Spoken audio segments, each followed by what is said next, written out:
이사야서 22장 15절에서 25절입니다. 주 만군의 여호와께서 이르시되 너는 가서 그 국고를 맡고 왕궁 맡은 자 셈나를 보고 이르기를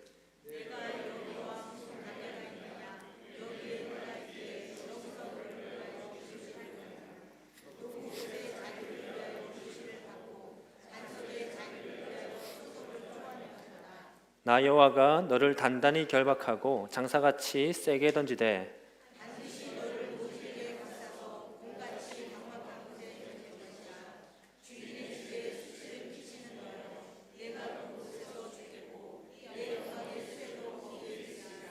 내가 너를 내 관직에서 쫓아내며 내 지위에서 낮추리니 내 옷을 그에게 입히며 내 띠를 그에게 띄워 힘있게 하고 내 정권을 그의 손에 맡기리니 그가 예루살렘 주민과 유다의 집의 아버지가 될 것이며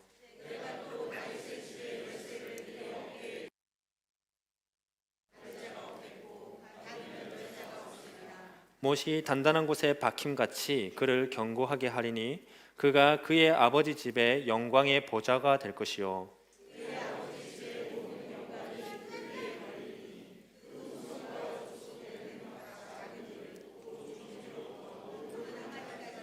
네, 함께 읽겠습니다.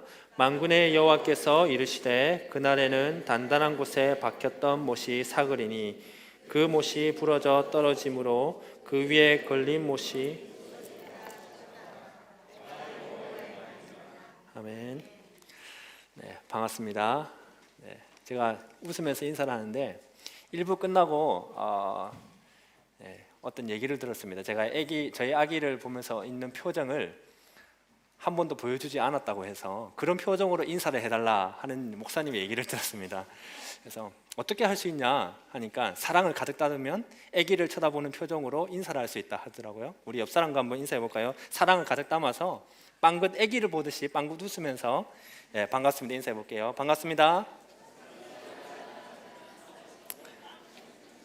네, 아기를 보실 때 그런 표정으로 다들 보고 계시는군요. 네, 잘 알겠습니다.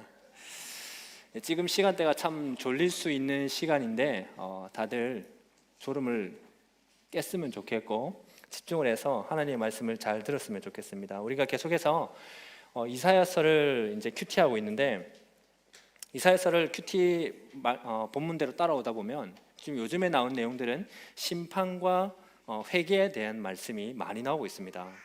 오늘 말씀 역시 심판과 또 회개 또는 약속 이런 내용인데 회개하라는 말씀 또는 심판의 말씀이 무겁기만 하고 별로 듣고 싶지 않은 사람 있습니까? 아마 대부분 그런 내용들은 싫다, 듣기 싫다 하는 분들이 많을 겁니다.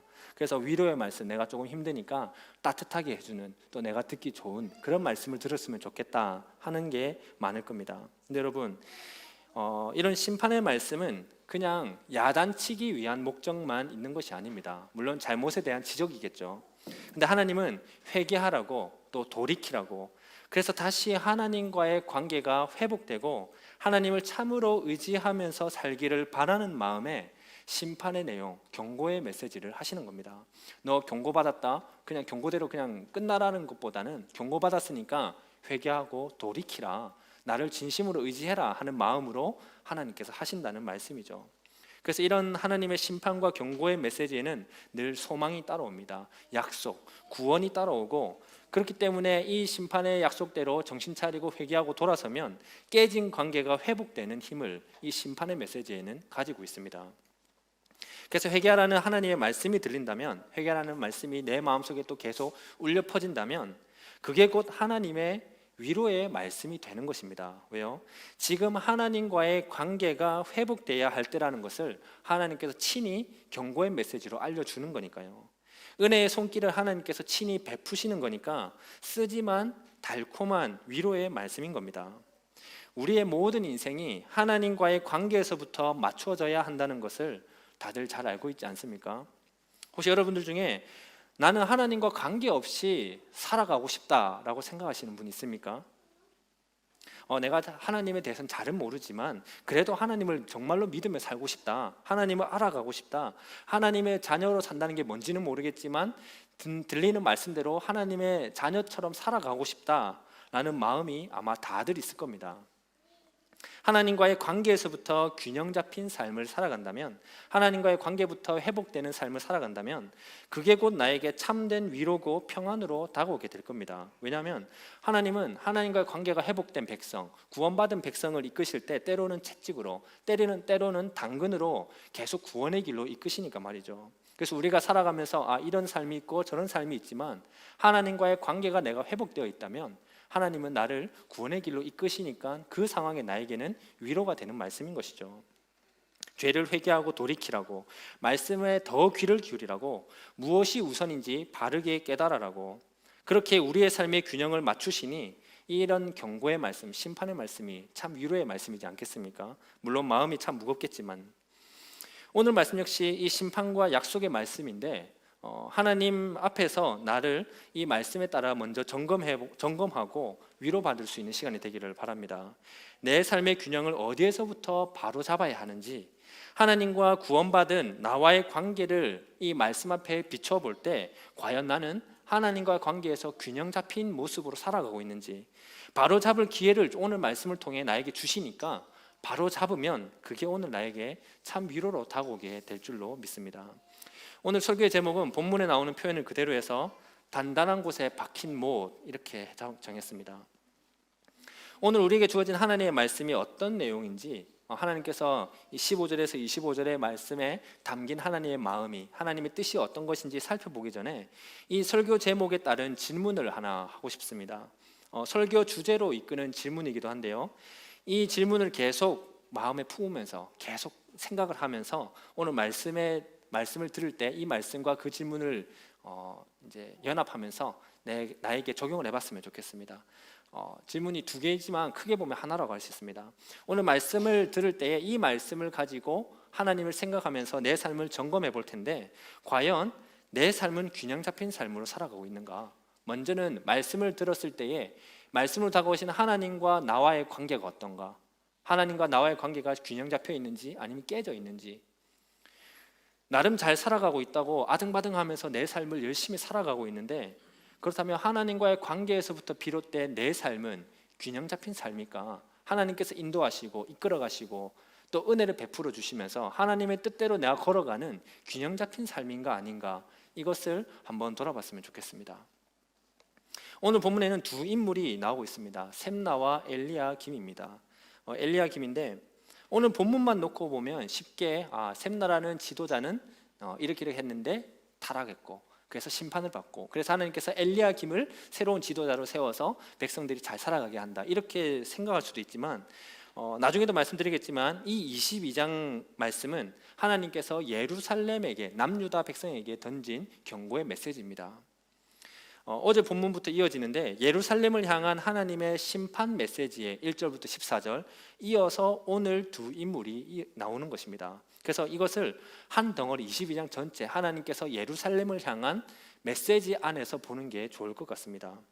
먼저 15절을 보니까 셈나라는 인물이 나오는데 셈나라는 인물이 어떤 인물입니까? 남유다의 국고를 맡은 자면서 왕궁을 맡은 자라고 합니다. 사실 이 셈나라는 사람은 애굽 사람입니다. 이방인이죠. 남유다 백성이 아닙니다. 애굽 사람인데 지금 왕 바로 밑에, 남유다의 왕 바로 밑에 있는 직책, 남유다에서 왕담으로 가장 중요한 직책을 가지고 있습니다. 마치 요셉의 때처럼 왕이 하지 말라는 것 빼고는 뭐든지 자기 마음대로 할 수 있는 그러한 위치가 지금 셈나의 위치입니다. 그런데 그런 인물에게 하나님의 경고의 메시지가 오늘 15절에서 25절 전해지고 있습니다. 이 경고의 내용은 셈나가 지금 가진 직책에서 이제 내려가게 될 거고 쫓겨나게 될 거고 그 자리에 힐기야의 아들 엘리야김을 내가 앉히겠다 하는 내용입니다. 정확히 언제 이 경고의 메시지가 예루살렘 백성에게 그리고 셈나에게 전해졌는지는 알 수 없고 또 언제 이 말씀대로 실제로 이루어졌는지, 하나님의 말씀은 당연히 이루어지잖아요. 언제 이 말씀대로 셈나가 내려가게 되고 엘리야김이 그 자리에 올라가게 됐는지는 성경이 말하고 있지 않으니까 알 수는 없습니다. 그렇지만 이사야 36장에 보면 다시 한번 셈나와 엘리야김이 언급이 됩니다. 36장 3절에 보면 저렇게 언급이 되는데, 그때 셈나의 직책이 지금 서기관으로 내려가 있는 것을 보게 됩니다. 그리고 엘리야김이 오히려 왕궁을 맡은 자 셈나의 위치로 올라가 있는 것을 보게 됩니다. 이때가 36장 이때가 아수르가 이제 예루살렘을 멸망시키기 위해서 둘러싸고 있을 때였습니다. 둘러싸고 이제 너희들은 도간에 든 쥐다, 이제 그냥 항복해라, 이렇게 협박을 하기 시작했죠. 그랬더니 당시 왕 히스기야는 셈나를 비롯한 저기 엘리야김과 그리고 요아 이렇게 세 명을 보내가지고 협상하도록 합니다. 그때 이렇게 엘리야김과 서기관의 지위가 다 나타나고 있는데, 이때 서기관이 내려가고 셈나의 위치가 서기관 내려가고 엘리야김이 더 높은 지위에 있는 것을 보면 아마 아수르가 이 36장 예루살렘에 쳐들어오기 직전, 아직 전이었을 거고, 그때 예루살렘에게 셈나에게 경고의 메시지를 했던 것으로 볼 수 있습니다. 그러면 하나님께서 왜 아직 아수르가 심판하기 전에, 쳐들어오기 전에 이 메시지, 경고의 메시지를 전했을까요? 뭐 당연하겠죠. 그들이 회개하고 정신 차리라는 의미로 하나님께서 경고의 메시지를 전했겠죠. 심판이 이제 진짜 내려질 거니까 회개해라 하는 의미였습니다. 실제 남유다는 북이스라엘과, 이미 우리가 설교를 많이 들어와서 이제 알겠지만, 북이스라엘과 아람이 연합으로 해서 남유다를 공격하려고 했을 때 남유다가 어떻게 했습니까? 자기들 눈에 가장 안전해 보이고 자기들 눈에 가장 희망적이어 보였던 방법이 무엇이었을까요?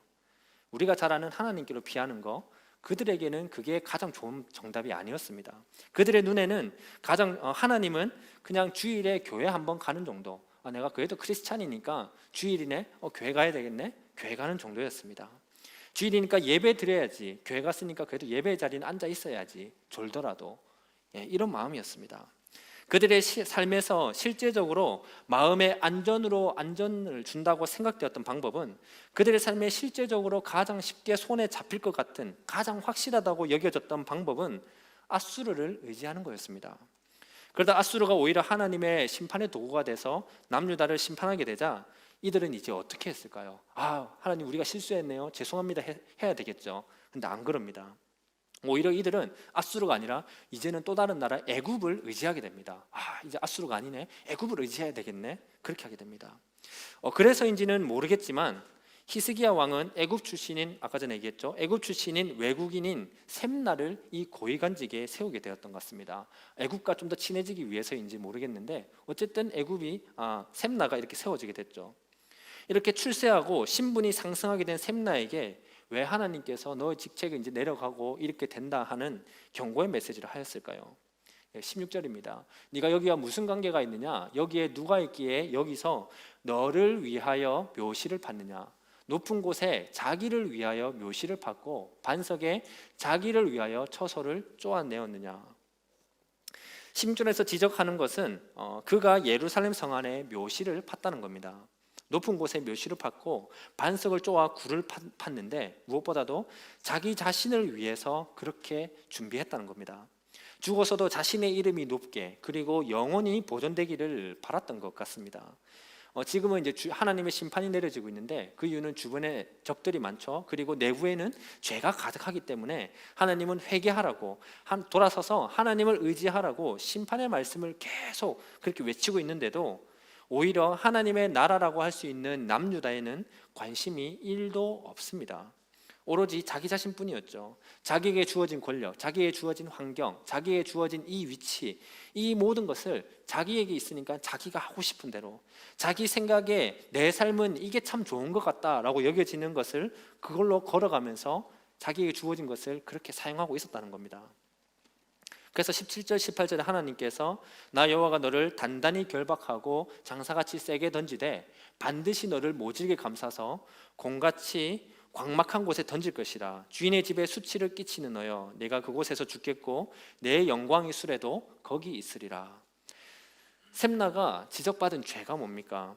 우리가 조금까지 본 것만 봤을 때는 권력 남용이다, 또는 허영심이다, 자기 과시다, 자기 기만, 뭐 이런 걸 다 들 수 있겠죠. 근데 이것을 싹 모아서 한마디로 표현하면 이렇습니다.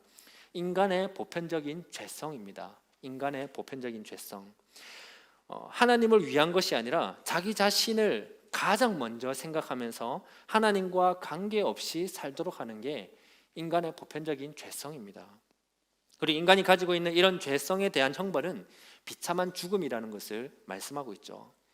셈나는 자신이 아주 평화롭게 죽을 것이라고 기대했습니다. 자기가 원하는 삶을 살다가 자기가 원하는 대로 죽을 걸로 기대하고 그렇게 살았죠. 그런데 하나님께서 그런 기대를 완전히 꺾어 버리셨습니다. 아주 비참하게 만들어 죽도록 해버리죠.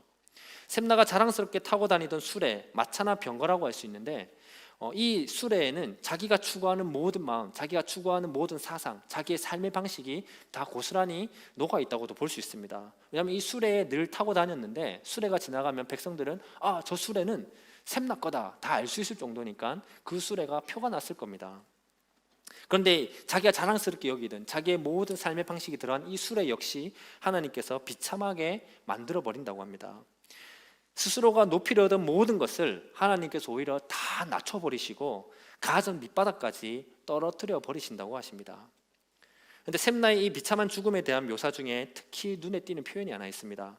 18절 저기 중간에 나오는데 보이시죠? 광막한 곳. 아주 넓은 땅을 말하는데 이것은 셈나가 나중에 아주 넓은 땅에서 이제 버려져서 비참하게 죽음을 맞이할 것이다 하는 것을 얘기하고 있죠. 그러나 이것뿐만이 아니라 아까 전에 얘기했던 22장 전체 예루살렘에 대한 심판의 메시지의 관점에서 보면 머지않아 남유다가 거대한 나라 바벨론의 포로로 사로잡혀가게 될 것을 암시한다고도 볼 수 있습니다. 왜냐하면 오늘 본문은 셈나 한 사람에게 개인적인 경고로만 주어진 것이 아니기 때문입니다. 어제 본문인 22장 1절에서 14절은 예루살렘의 죄에 대해 하나님께서 심판하시는 경고의 메시지인데요, 여기서 언급된 죄로 가득한 백성들, 너희들은 심판받아야 된다 하는 이 백성들을 대표하는 인물이 바로 셈나라고 할 수 있습니다. 14절에 예루살렘 백성들의 죄로 가득한 모습에 대해 하나님께서 어떻게 분노를 표현하시냐면 진실로 이 죄악은 너희가 죽기까지 용서하지 못하리라 그렇게 표현을 하십니다. 그리고 오늘 본문 15절에는 한글 성경에는 중국 만군의 여호와께서 이르시되 하고 넘어가지만 원어 성경에 보면, 제가 노랗게 해놨죠, 원어 성경에 보면 그러므로 그와 같이가 있습니다. 즉 이 말은 백성들이, 예루살렘 백성들이 이러이러한 죄를 지었고 그래서 죽기까지 내가 용서할 수 없다, 그러므로 너는 이사야에게, 너는 셈나에 가서 경고해라 그렇게 말씀하시는 겁니다. 백성들이 이러이러한 죄를 짓고 그리고 그와 같이 셈나가 이러이러하다, 심판받게 된다 하는 말씀인 겁니다. 여러분, 예루살렘이 어떤 도시입니까? 완벽하지는 않았지만 그래도 그 이름처럼 샬롬의 도시, 평강의 도시처럼 살아가려고 애를 썼습니다. 그런데 시간이 흐르면서 이 백성들에게는 신앙과 자신들의 일상 사이에 틈이 생기기 시작했습니다. 하나님과 그분의 백성 관계에서 틈이 생기기 시작했고 그러다 보니 그들의 삶에도 균형에 금이 가기 시작했던 겁니다. 신앙과 삶의 괴리, 다르게 표현하면 신앙과 삶이 점점 더 멀어지게 되고, 신앙은 신앙대로 내가 하나님 믿는데, 그래 믿는다, 근데 내 삶은 아닌데, 내 삶은 이렇게 해야 되는데, 신앙과 삶이 점점 더 멀어지게 되고 달라지기 시작했다는 겁니다.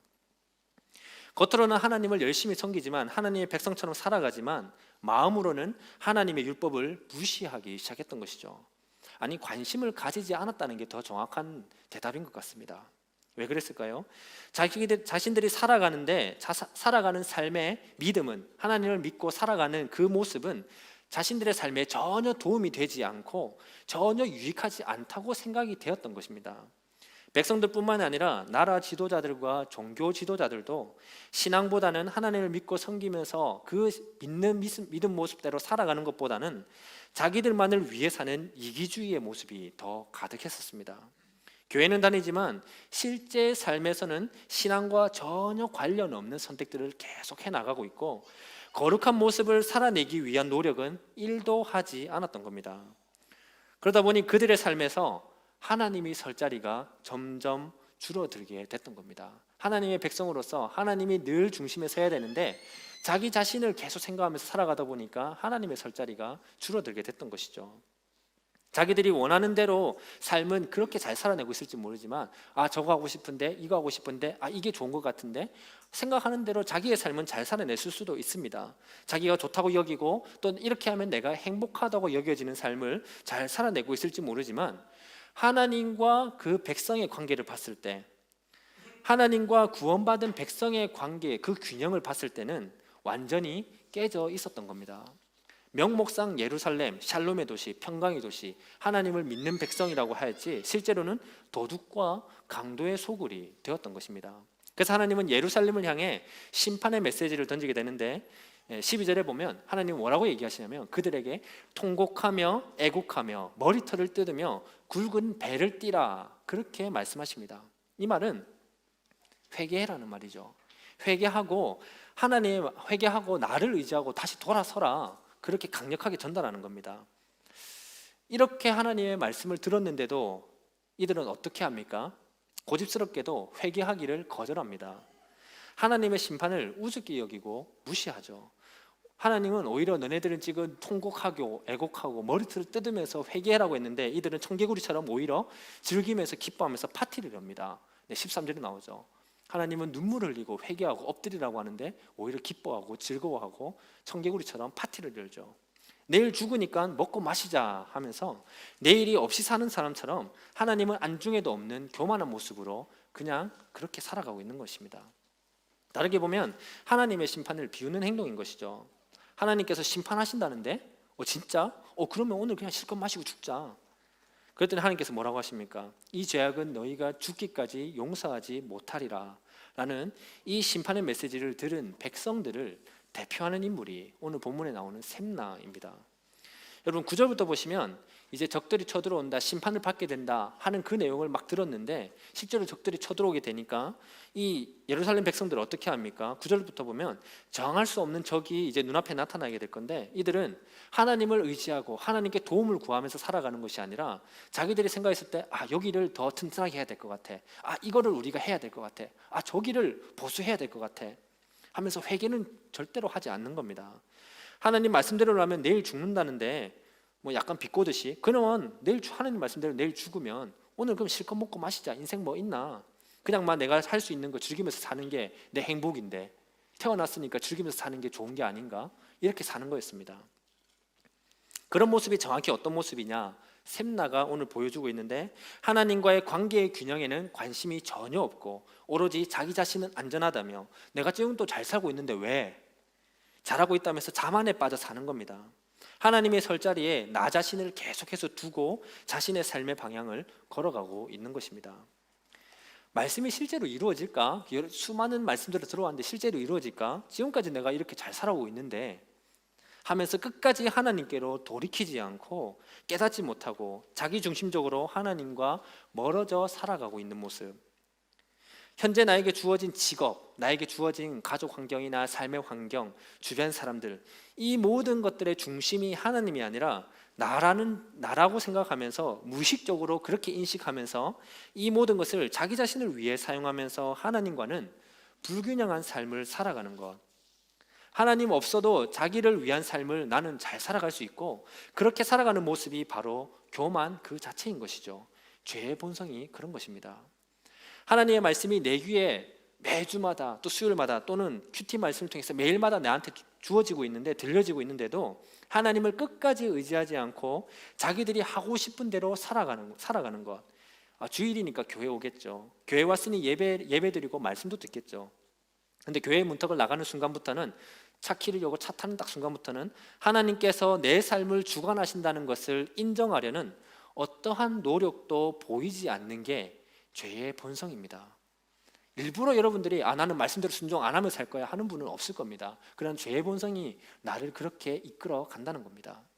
성장도 없고 변화도 없이 하나님을 잘 믿는다고 착각에 빠지면서 딱딱하게 굳어지게 하는 게 죄의 본성이라는 겁니다. 나의 살아가고 있는 삶만 보면 균형이 있을 수도 있습니다. 적당한 직업도 가지고 있고 적당한 수입도 있고 세금도 잘 내고 있고 먹고 마시고 친구들과 어울리고 한 번씩 휴가도 가고 그렇게 내 삶이 균형이 있을지 모르지만 하나님 앞에서 보면 하나님과 나의 관계에서 봤을 때 하나님께서 내 삶을 봤을 때 균형 있게 살아가고 있는가? 죄의 본성은 그때 하나님과의 관계에서 불균형하게 살아가도록 이끈다는 겁니다. 물론 입으로는 우리는 열심히 하나님을 믿는다고 의지하겠죠. 찬양하겠죠. 근데 실제 삶의 현장에서는 들은 말씀을 살아내려고 하지도 않고 말씀을 통해 나를 다시 한 번 더 점검하고 돌아보려고 하지도 않고 그렇게 착각 속에 빠져 살게 하는 게 죄의 본성이라는 겁니다. 하나님을 믿고 의지하면서 균형 있는 삶을 계속해서 살아가야 하지만 자기에게 주어진 모든 것을 자기의 유익을 위해 사용하면서 나는 잘 살고 있다. 하나님께서 진짜 그러겠냐? 하나님께서 그러신다는데? 근데 나는 지금까지 이렇게 살아왔는데? 라고 무시하면서 그냥 그렇게 빠져 살았던 셈나와 예루살렘 백성들.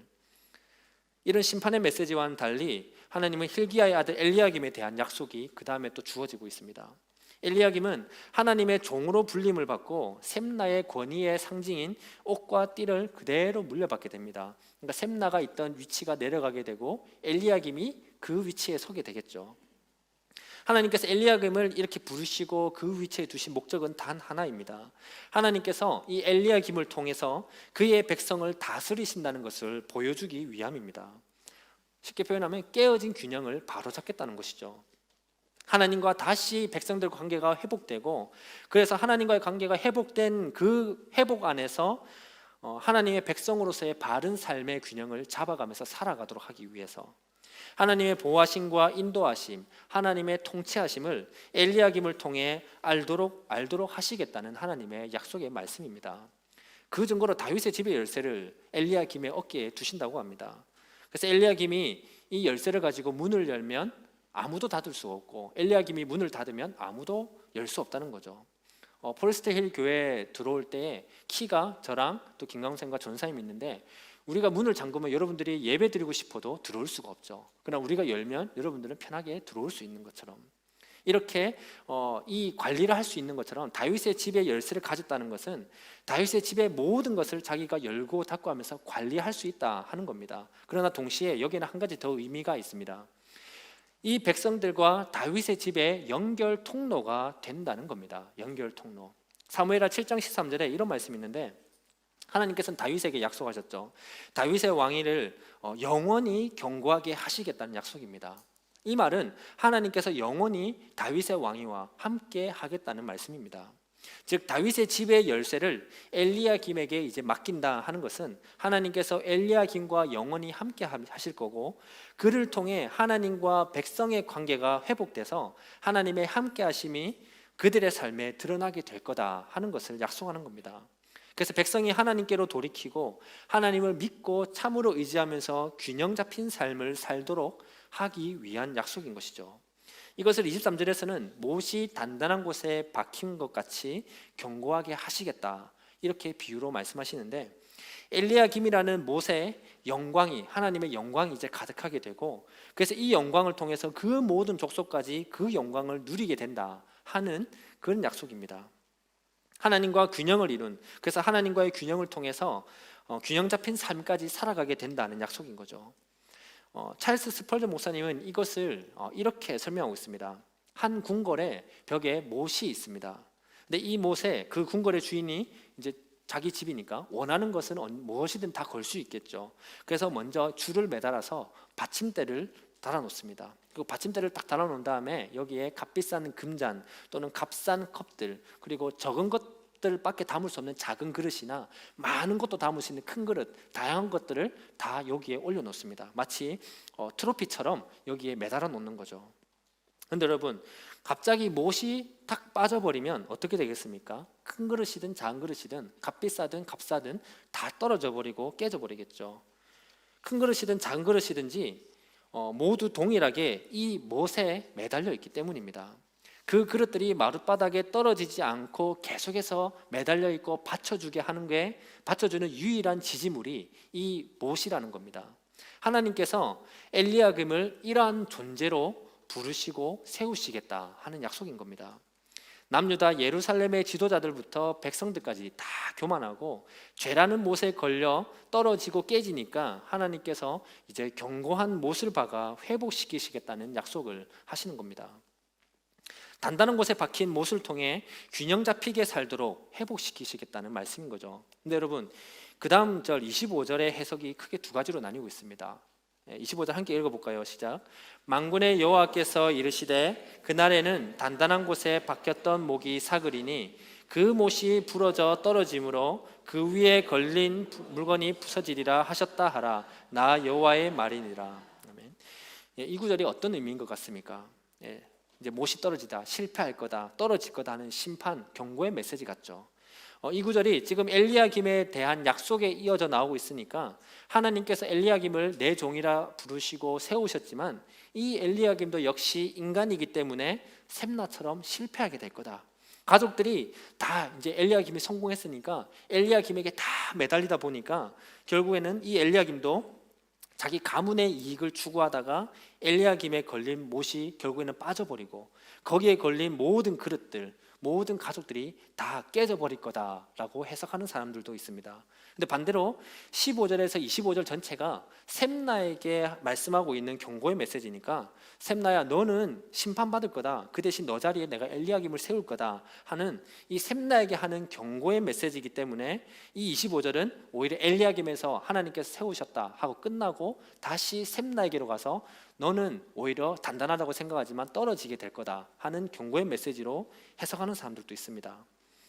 제가 공부했던 신학대학원 구약 교수님들 중에 두 분도 이 구절을 한 분은 셈나다, 한 분은 엘리야김이다 이렇게 해석을 하시던데, 그러면 우리는 어떻게 봐야 될까요?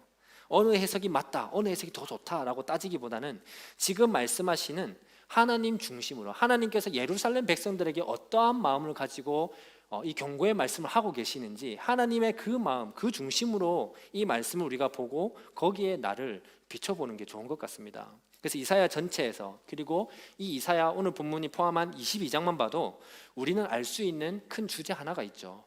하나님과 그의 백성, 하나님과 인간의 관계에서 죄에 대해서 회개하고 하나님을 의지하며 살아가는 것이죠.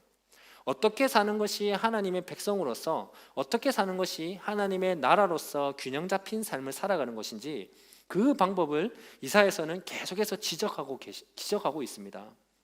그래서 이 본문에서도 우리는 이렇게 지적하고 계신 하나님을 발견할 수 있죠. 25절이 셈나를 말하든 엘리야김을 말하든 우리가 생각할 것은 죄는 우리로 하여금 눈에 튼튼해 보이는 못에 삶을 걸도록 계속해서 이끈다는 겁니다. 죄는 복음이, 하나님의 말씀이 나에게 요청하는 것에 대해 계속 무감각해지도록 이끌기 때문에 어느 것이 하나님을 참으로 의지하며 살아가는 것인지 인지하지 못하도록 계속 무뎌지게 만드는 힘이 있습니다. 결국 하나님이 아닌 자기중심적이라는 교만에 빠진지도 모르면서 교만에 빠져 살아가도록 하죠. 그러니 하나님을 믿는다고 해도 삶에 계속 불균형이 생기는 것입니다. 성도 여러분, 당시 이 백성들은 하나님의 이 약속을 의지하고 믿음으로 구원을 받았습니다. 아직 예수님이 오시기 전이었으니까요. 여러 왕들을 거치면서, 그리고 여러 선지자들의 외침을 들으면서 때로는 백성들은 두들겨 맞기도 하고 때로는 회개하기도 하고 끝까지 돌아서지 않는 자들도 있었습니다. 그런 여러 과정들을 거치면서 누구는 끝까지 단단한 못에 매달려서 하나님과 균형 잡힌 삶을 살아내어 구원의 자리에까지 간 사람도 있고, 누구는 거기에서 떨어져서 구원의 자리까지 가지 못한 백성들도 있었습니다. 그런 가운데 여러 선지자들을 통해 예언되었던 예수님이 이 땅에 오시게 되었죠. 예수님은 오늘 본문의 내용을 인용하시는데 하나님과 인간 사이를 가로막고 있는 죄를 내가 허물고, 그래서 하나님과 영원한 통로, 내가 하늘의 문을 열고 닫는 그 다윗의 집의 열쇠를 내가 가졌다 하는 말씀을 하십니다. 요한계시록 7장 3절, 3장 7절입니다. 요한계시록 3장 7절 함께 읽어보겠습니다. 시작. 빌라델비아 교회의 사자에게 편지하라. 거룩하고 진실하사 다윗의 열쇠를 가지신 이가 곧 열면 닫을 사람이 없고 닫으면 열 사람이 없는 그가 이르시되. 빌라델비아 교회의 성도들에게 예수님께서 문을 열어 두신다고 합니다. 이들이 어떤 성도들입니까? 적은 능력을 가지고도 주님의 말씀을 지키면서 자신의 삶에서 배반하지 않았던 자들입니다. 어떻게 지켰겠습니까? 하나님 율법을 잘 알고 잘 지킨다는 자들이 그게 아니다, 이게 맞다, 저게 맞다라고 하면서 빌라델비아 교회 성도들을 괴롭혔겠죠. 그렇지만 빌라델비아 교회 성도들은 그런 상황에서도 주님의 약속을, 그 주신 믿음을 가지고 인내하면서 그 삶에서 배반하지 않고 지켜냈던 것입니다.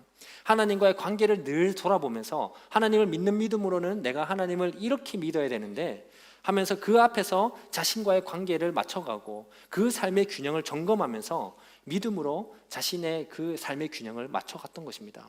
성도 여러분, 하나님께서 직접 이 땅에 오셨고 또 직접 세우심이 되신 예수님이 영원히 견고하고 단단한 곳에 박힌 못이 되셨고, 열면 닫을 자가 없고 닫으면 열 자가 없는 다윗의 열쇠를 가지신, 천국의 열쇠를 가지신 분이라는 것을 오늘 우리에게도 약속의 말씀으로 주고 계십니다. 다른 못에 자신의 삶을 건, 그래서 불안하고 불균형한 삶을 계속해서 살아가는 것이 아니라 하나님의 구원이라는 단단한 곳에 박힌 예수님이라는 못에 자신의 삶을 걸고 항상 점검하면서 구원받은 백성답게 살아가는 것이 오늘 하나님의 말씀이 우리에게 하고 있는 요구의 말씀입니다. 다들 잘 아시지 않습니까? 예수님이 하늘의 문을 열고 닫는, 그래서 우리와 하나님의 연결 통로가 되고 있다는 사실을 다들 잘 아실 겁니다. 그릇이 크든 작든, 아주 값비싸든 아주 저렴하든, 모든 그릇의 안전은, 균형 잡힌 완전함은 매달려 있는 못의 힘과 안전도에 달려 있습니다. 여러분, 우리가 그렇습니다. 우리 여러분 모두가 그리스도인이지 않습니까? 그리스도인이 그렇습니다. 우리 모두는 예수 그리스도의 완성된 사역에 매달려 있는 것입니다. 하나님의 구원이라는 단단한 곳에 박힌 못, 이 예수님께 매달려 있어야 하는 것입니다. 그런데 그렇다고 우리가 오랫동안 섬겨왔다고, 내 신앙생활이 10년, 20년, 30년 예배 빠진 적이 없다 하는 그 모든 것들이 나를 영광의 길로 계속해서 예수님의 그 못에 매달려 있게 해주지는 않습니다. 기도했다고 해서, 내가 기도를 열심히 했다고 해서 무조건 내 입장에서 잘 되는 것도 아니고, 주일이라고 해서 예배의 자리에 앉았다가 돌아갔다고 해서 하나님의 그 은혜가, 값없는 은혜가 나한테 보장된 것도 아닙니다. 하나님의 관계가, 내가 주일날 예배 드렸는데 뭐 했다고 해서 하나님의 관계가 회복된 것도 아니라는 겁니다. 우리는 나는 아무것도 할 수 없는 무기력한 죄인이라는 것을 철저히 인정하고, 내가 살아가는 삶 가운데 내가 어쩔 수 없는 죄인이구나, 또 죄를 지을 수밖에 없는 죄인이구나 하는 것을 철저히 인정하고, 이 죄의 본성이 날마다 하나님이 아닌, 들은 말씀을 또 까먹게 만들고 하나님이 아닌 나라는 교만에 계속 빠지게 만들면서 하나님 없어도 잘 살 수 있는 것처럼 나를 살아가도록 이끈다는 것을, 내 안에 그런 죄의 본성이 날마다 득실거리고 있다는 것을 깨닫고 나의 삶을 내가 그렇게 살아가고 있다는 것을 철저히 회개해야지만 예수님을 의지할 수 있습니다. 이것은 아주 단순한 말로 표현되는 간단한 교리이죠. 우리 잘 알지 않습니까? 예수님께 회개하고 용서를 구하고 구원받는 거 다들 쉽게 표현하고 잘 압니다. 그러나 잘 생각하지 않는, 또 실제로 내 삶에서 잘 이루어지지 않는 진리의 내용입니다. 잘 아는 내용이지만 여러분 삶에서 실제로 그렇게 잘하고 있습니까? 실제로 나는 정말 죄인이구나, 또 어쩔 수 없이 죄인이구나, 눈물로 회개하고 하나님 도와주시옵소서 쉽게 됩니까? 잘 안 됩니다. 하나님은 오늘 본문을 통해, 22장을 통해 다시 한번 회개하고 하나님께로 돌아오라고, 하나님께서 단단한 곳에 세우신 이 못을, 예수님을 너가 어떤 존재인지 진심으로 깨닫고 의지하라고 말씀하고 있습니다. 우리는 각자 여러 가지 색깔로 살아가고 있는데, 각자의 삶에서 하나님과의 관계가 어떤지, 정말로 나는 하나님 믿는다, 그리스도인이다 살아가고 있지만 실제로 나와 하나님과의 관계를 봤을 때 정말 그런가? 그래서 하나님과의 관계가 회복돼서 구원받은 백성답게 균형 잡힌 삶을 살아라고 말씀하고 있는 것입니다. 성도 여러분, 우리는 오늘 본문을 볼 때 셈나나 예루살렘 백성들, 예루살렘 백성들이 늘 죄를 지으며 그래 살았지, 셈나 그렇게 자기 교만에 빠져 살았지 라고 그냥 넘길 수도 있습니다. 그러나 이 셈나나 예루살렘 백성들이 바로 우리들입니다. 여러분, 혹시 질문 하나 할 건데, 진짜로 구원에 대한 확신이 있습니까? 여러분 마음에 나는 정말로 구원에 대한 확신이 있다, 옆 사람에게 강하게 확신하면서 말씀할 수 있겠습니까? 물론 강하게 확신할 수 있어야 되겠죠. 근데 만약에 여러분들 중에 아직 나는 구원에 대한 확신도 잘 없다, 잘 모르겠다, 하나님과의 관계 봤을 때 하나님과의 관계는 좀 삐그덕한 것 같다, 이런 생각이 있는데도 목자로 섬기고 있고 집사로 섬기고 있고 찬양팀으로 섬기고 있고 그 외에 여러 가지 교회를 여러분들이 지금 열심히, 나는 정말로 그리스도인답게 열심히 섬기고 있다, 구원에 대한 확신은 잘 모르겠지만, 만약 그런다면 진짜로 위험합니다. 왜냐하면 내가 섬기고 있는 그 섬김을 통해서 내가 구원받았음을 증명하는 일이 당연한 것으로 인식될 가능성이 매우 높기 때문입니다. 나 구원에 대한 확신 잘 모르겠지만 내가 잘 섬기고 있으니까 구원에 대한 확신 난 있지, 쉽게 그냥 인정하고 넘긴다는 겁니다. 자신이 진짜 구원을 받았는지 지속적으로 점검하지 않는다는 거죠. 처음에는 당연히 눈물로 내가 깨닫고 믿습니다, 회개하고 했겠죠. 근데 가면 갈수록 그냥 그거는 넘겨버리고 앞으로만 계속 가고 있는 겁니다. 하나님을 위해 섬긴다고는 하지만 그 자신은 정작 하나님의 일에서 소외된 채로 살아가게 된다는 겁니다.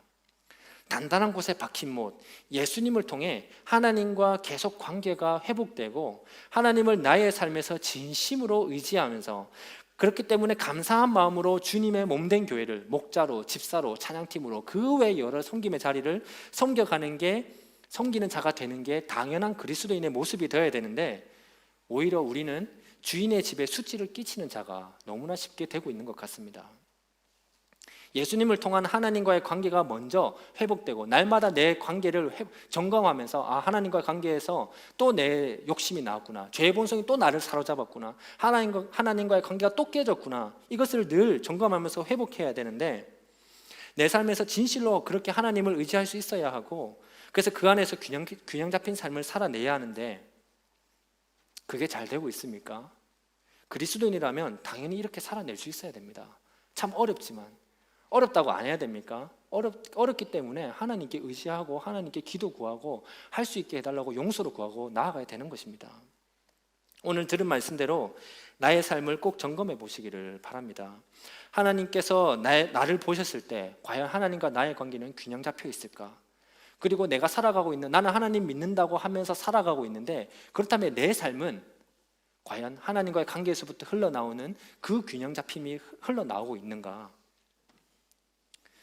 나는 하나님께서 단단한 곳에 두신 못, 예수님께 진심으로 매달려 있는지, 날마다 나를 구원의 확신을 점검하면서 매달려 있는지, 아니면 가식적이고 위선적인 교만의 모습에 빠져서 죄라는 녹슬어가는 못에 내 삶을 계속해서 걸어가고 있는 건 아닌지 꼭 점검하고 순종하기를 바랍니다.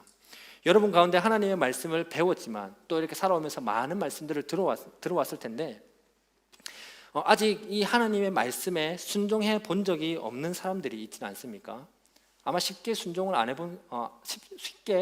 한 사람이 많을 겁니다. 사람이 복음을 알지 못하고 죽는 것은 참 무서운 일이죠. 복음을 들어보지도 못하고 죽는 것은 구원의 입장에서 보면 참 무서운 일입니다. 그런데 복음을 들었는데도, 복음을 아는데도 믿지 못하고 죽는 것은 매우 끔찍한 일입니다. 구명조끼가 손닿을 곳에 여기 있는데도 불구하고 그냥 꼬르륵 익사하는 것과 같습니다. 저거 구명조끼지, 근데 안 잡는 겁니다. 왜요?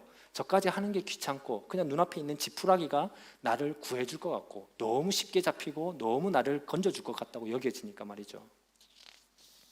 예수님을 통해 철저히 회개하고 예수님께서 연결해 주시는, 또 예수님께서 열어주시는 문을 통해서 눈을 들어 하나님을 바라볼 수 있고 하나님을 의지하는 삶을 살아내라는 오늘 하나님의 말씀에 꼭 순종할 수 있기를 바랍니다. 주인의 집에 수치를 끼치는 자가 되지 않기를 간절히 바라는 마음으로, 구원의 확신도 내한테 있는지 없는지 점검하지도 않고, 하나님과의 관계가 내가 바른지 아닌지, 그 균형이 깨진지 아닌지 점검하지도 않고, 나는 하나님 잘 믿는다, 착각 속에 빠져서 교만에 빠져서 그렇게 주인의 집에 수치를 끼치는 자가 되지 않기를 바라는 마음으로, 하나님의 구원이라는 단단한 곳에 박힌 못, 예수님을 정말로 회개하는 마음으로, 예수님을 정말로 의지하면서 이 예수님께 정말로 견고하게 매달려서 하나님과 균형 있는 삶을 살아내는 저와 여러분이 되기를 주님의 이름으로 간절히 소망합니다. 아멘. 우리 이 시간 찬양하면서 함께 기도할 건데요. 주는 완전합니다라는 곡입니다. 가사에 보면 주님, 우리는 너무 연약합니다. 오늘 또 우리는 힘겨워합니다. 주 뜻 이름에 살기에는 너무나 부족한 자입니다. 주여, 오늘 또 넘어집니다. 오늘 하루 또 실수합니다. 믿는다고 하지만 또 실수하고 넘어졌습니다. 주님의 긍휼을 구할 수밖에 없는 죄인입니다. 나는 이 마음이 간절히 있었으면 좋겠습니다. 그래서 이 시간 찬양을 하고 마음을 담아서 찬양을 하고 함께 기도하며 나아가겠습니다.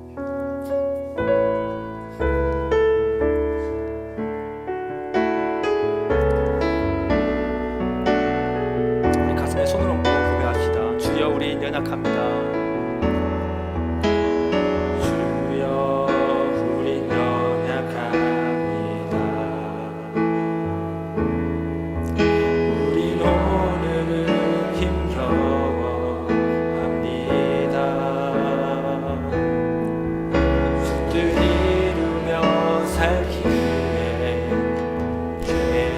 사랑이라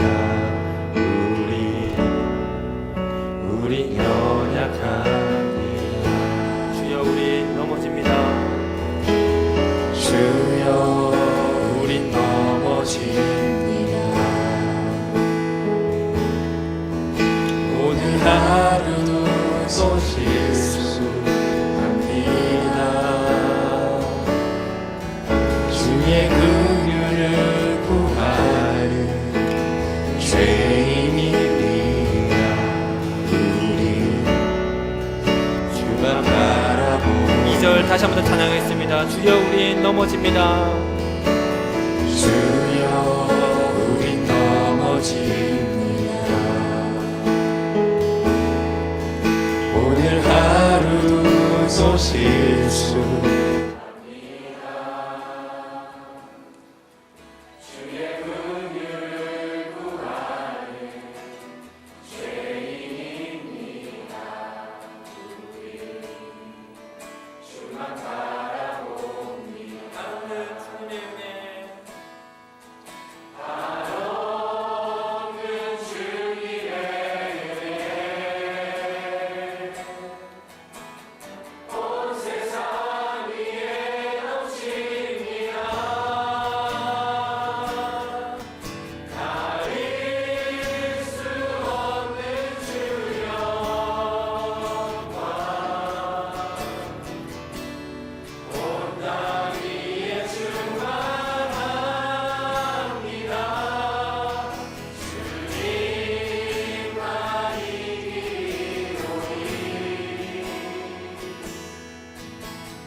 제목이 있습니다.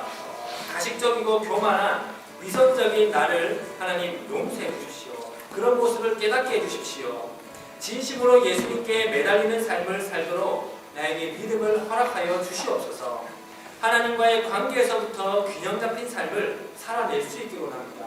하나님과의 관계부터 균형이 회복되어서 내가 살아가는 그리스도인으로서 살아가는 내 삶이 하나님의 은혜가 흘러넘치는 균형 잡힌 삶이 되기를 원합니다. 우리 함께 이 기도 제목들을 놓고 함께 기도하겠습니다. 기도하겠습니다. 하나님 감사합니다.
하나님 믿는다고 또 하나님을 찬양한다고 하면서도 어쩌면 하나님과의 균형이 깨진 채로 헛되이 살아가고 있는지도 모릅니다. 나름 내가 원하는 대로 잘 살고 있다고 할지 모르나 하나님께서 보셨을 때는 하나님과의 관계에서부터 금이 갔고 그로 인해서 내가 살아가는 그리스도인이라고 생각하면서 살아가는 모든 삶에 불균형한 삶이 살아가고 있는 것이 오늘 저희들의 모습입니다.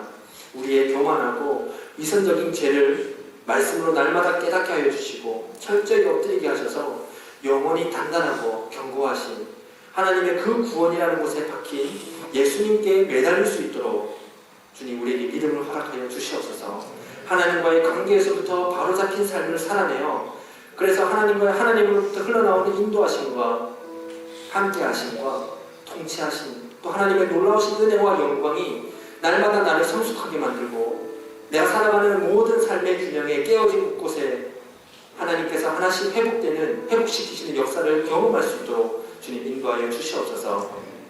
오늘 교회 문턱을 넘어서 나가는 순간 모든 것을 까먹고 돌아서는 것이 아니라 하나님께서 내 삶에서 여전히 함께 하신다는 것을 내가 인정하고 또 내가 살아내려고 노력을 하고 부족하다만 날마다 하나님께 도움을 구하고 또 하나님의 인도하신 대로 정말 참 그리스도인답게 살아낼 수 있는 주인의 집에 수치를 끼치는 자가 되지 않도록 주님 우리를 붙잡아 주시옵소서.